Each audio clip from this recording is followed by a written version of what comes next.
A volley of countermeasures is launched, a coordinated wall of defense rising from the sea. The attempt to reposition ends abruptly. A final, quiet, full stop administered from the sky, followed by another, reaching for the stars, a bold statement aimed at the heavens. The structure is not obliterated. It is deconstructed, its purpose and form undone in a flash of pressure. This isn't a battle. It's a mathematical equation being solved in real time with fire and steel. And just like that, the question is answered. A flash of light in the dark, followed by a profound, telling silence. Every great challenge begins in the shadows, with ambition forged from scavenged parts and sheer will. Here, ingenuity is the primary weapon, crafting instruments of defiance from the tools of a forgotten age. Old technology is given a new, dangerous purpose, a digital ghost programmed into an analog shell. From disparate pieces, a singular threat is born, a swarm waiting for its moment to fly. A tool of chaos, now perfectly disguised, waits patiently under the desert sun. The plan is audacious, not to poke the giant, but to try and overwhelm its very senses. The instruments of the gamble are hidden away, melting into the landscape, invisible to the naked eye. In this gaze is the belief of the underdog, the unwavering conviction that they have found the giant's weakness. But their target is not a single entity. It is a city of steel, moving with a discipline perfected over a century. Inside, the digital world is serene, a universe of calm blue where every variable is tracked, every possibility considered. This is the routine of readiness. A quiet confidence polished into every surface, every system. Even at rest, it is a portrait of immense potential, a coiled spring, reflecting the last light of a peaceful day. A commander's intuition is a powerful thing, a feeling on the wind that the quiet is about to break. The formation is flawless, a moving fortress where every ship is a node in a vast interconnected mind. This is the image of deterrence, a silent promise of overwhelming response, gliding into the darkness. The moment arrives. From a lonely perch, the signal is given. The first move in a dangerous game is made. From its hiding place, the first piece of the plan is set in motion, a challenge fired from the shadows. Another joins the fray, this one aimed higher, designed to divide attention, to stretch the defenses. From the waves, a third type of threat emerges, a cloud of distractions designed to sow chaos. The final command is given, a single word to unleash a storm they believe no one can withstand. But on the other side, there is no panic, only the cold, calm execution of protocol. The vast emptiness of the sea holds its breath, a silent witness to the unfolding events.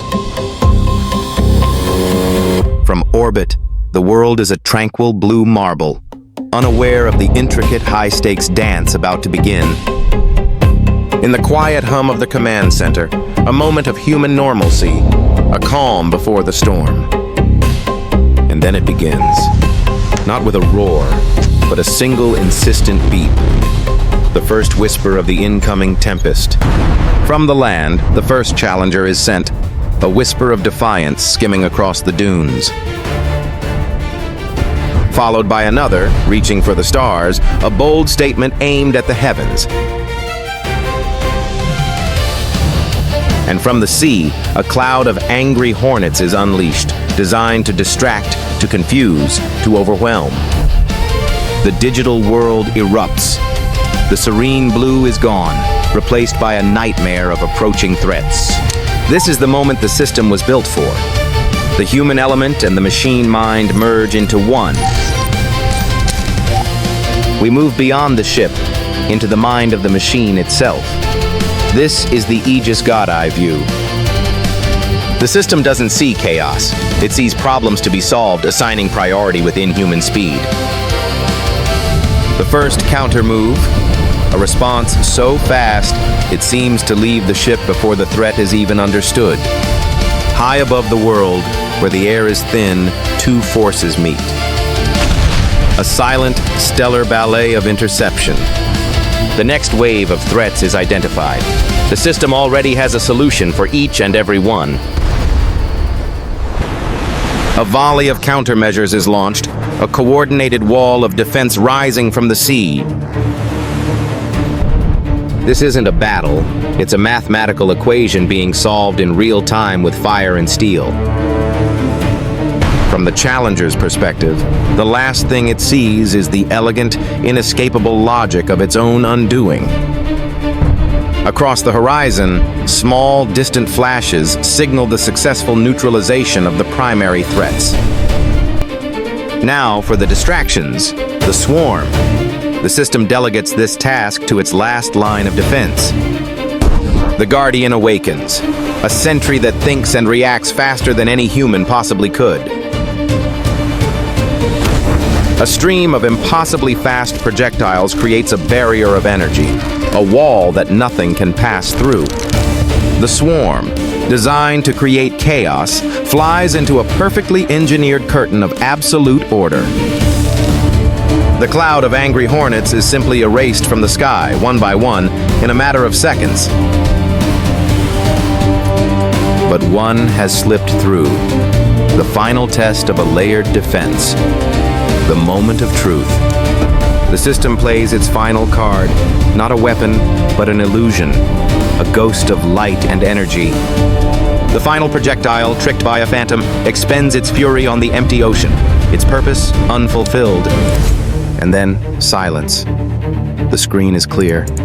The storm has passed. The giant has not flinched.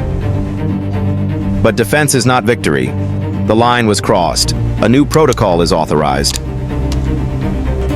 On the other side, they celebrate their perceived success, blind to the true nature of the response to come. Their world begins to flicker. The digital eyes and ears they relied on are suddenly filled with static. Then, darkness.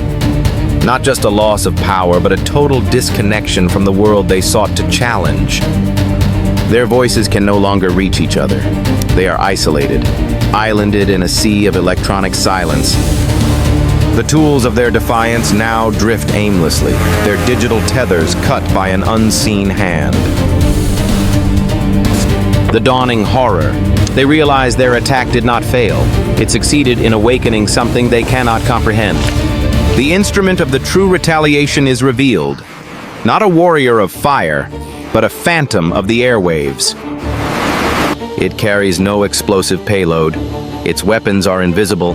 Its ammunition, the electromagnetic spectrum itself, it launches into the night, a ghost with a singular mission, to turn the enemy's strength into their greatest weakness. The Phantom begins its work, flooding the zone not with ordnance, but with overwhelming information and misinformation. An invisible net falls over the entire region, turning every sensor blind, every radio deaf. With the battlefield prepared and the opponent completely isolated, the physical response begins. These are no longer defensive shots. These are surgical instruments of consequence, launched from an untouchable platform. It navigates by the stars and the terrain, a silent hunter on a path to a target that cannot see it coming. More assets join the coordinated response, their purpose singular and unified. A lock is achieved on a target that is no longer a threat, but a symbol, a message that needs to be sent. This weapon doesn't seek a target. It seeks the very source of the enemy's ability to see. High above, the silent observer, the Reaper, watches the board, ready to make its move. Without a sound, it releases its payload. A quiet, patient drop towards a predetermined coordinate. The challengers are now completely blind and deaf, unaware of the methodical, inevitable response closing in. The first instrument of consequence arrives, delivering its message not with a loud bang, but a focused, undeniable force. The structure is not obliterated. It is deconstructed, its purpose and form undone in a flash of pressure. The enemy's electronic eyes are permanently closed, a lesson in overreach delivered with pinpoint precision. The attempt to reposition ends abruptly, a final, quiet full stop administered from the sky. From space, the response is a series of brief, silent flashes on a dark map, methodical, final. The tool of the initial command now lies broken, a testament to a plan that miscalculated the nature of the giant. The Phantom's work is done. It has sanitized the electronic battlefield, rendering the opponent inert. Its mission complete, the Ghost returns to its carrier, leaving behind a silence more profound than any explosion. What was once a threat is now just twisted metal, a monument to a failed gamble.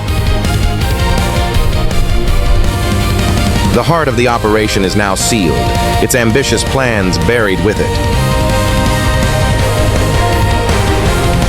The vessel that carried the swarm now drifts aimlessly, its crew and purpose gone. The overwhelming feature of the aftermath is not destruction, but a complete and total absence of activity. Back in the command center, the mission is logged. The sector's hostile capabilities have been removed. The order is given to resume the patrol. For the giant, it was just another Tuesday. The Steel City continues its journey, its surface unmarked, its purpose unwavering. A new day dawns. For the crew, it is the start of another watch. For the world, a powerful lesson has been taught. The morning light reveals the aftermath. Not a battlefield, but an exhibition of precise, targeted consequence. Their flag, once a symbol of defiance, now hangs as a tattered reminder of their miscalculation. The silence on the ground is absolute, an echo of the silent, invisible force that was used against them. Out on the water, the task force sails on, a picture of discipline and unshaken resolve. This flag is not a symbol of victory, but of order maintained, a status quo powerfully reinforced. For the crew, life returns to its steady, predictable rhythm. The incident is already a memory, a data point. The commander watches the new day, his gaze fixed forward. The past is a lesson learned. The future is the mission. From high above, the fleet is just a small, determined shape on a vast, indifferent ocean. The ship sails toward the horizon, a guardian on a never-ending watch. In the 21st century, a warning isn't always a shout. Sometimes, it's the silence that follows.